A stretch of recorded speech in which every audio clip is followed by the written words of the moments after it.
Hello students, question number 30 from JEE Main 2022, 28 June, shift 2. The question is the maximum number of compound propositions out of these propositions हमें बताना है कि that can be made simultaneously true. मतलब सारे statements मतलब सारे maximum number of statements हमें true करने हैं for the required values of P Q R and S truth values जो भी ले सकते हैं उसके अकॉर्डिंगली।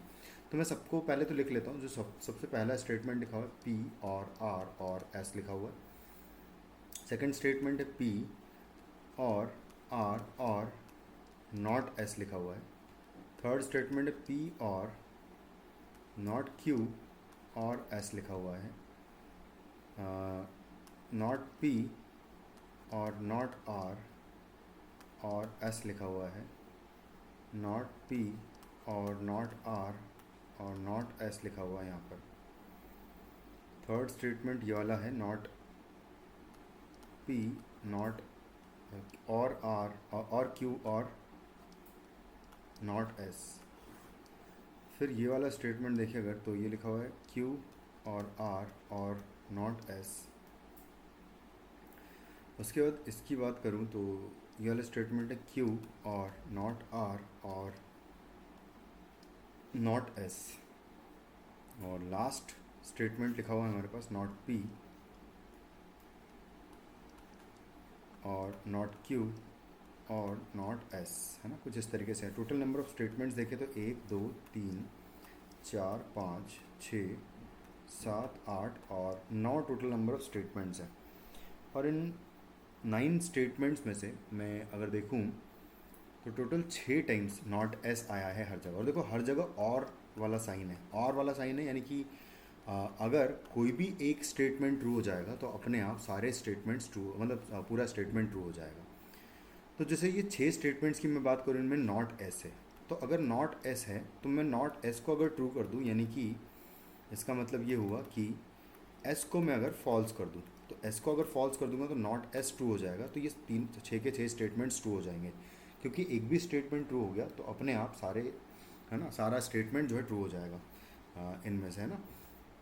तो ये हम चाहेंगे कि एस जो है फॉल्स होना चाहिए सबसे पहले। तो उसके बाद जो बचे हुए स्टेटमेंट्स हैं उनमें 3 स्टेटमेंट्स में यहाँ पर देखो एस है, तो एस तो फॉल्स हो गया अब, है ना। तो हम चाहेंगे कि बाकी जो हैं पी आर यहाँ पर है, सॉरी पी आर, ये सेकंड वाला तो नहीं लेंगे, बट ये वाला लेंगे। तो पी नॉट क्यू है और नॉट पी और नॉट आर है।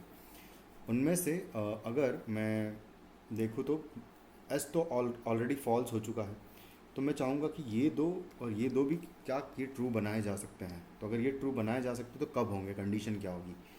तो उसके लिए मुझे सबसे पहले तो यहाँ पर आर है दोनों में, और एक्चुअली तीनों में, 2 में पी है। तो हाँ, ये भी हो सकता है। देखो हम यहाँ क्या करेंगे कि बचे स्टेटमेंट्स में लिख देता हूँ। यहाँ पर ये वाला स्टेटमेंट लिखा हुआ है पी और आर और एस है। ये वाला स्टेटमेंट अगर देखिए तो लिखा हुआ है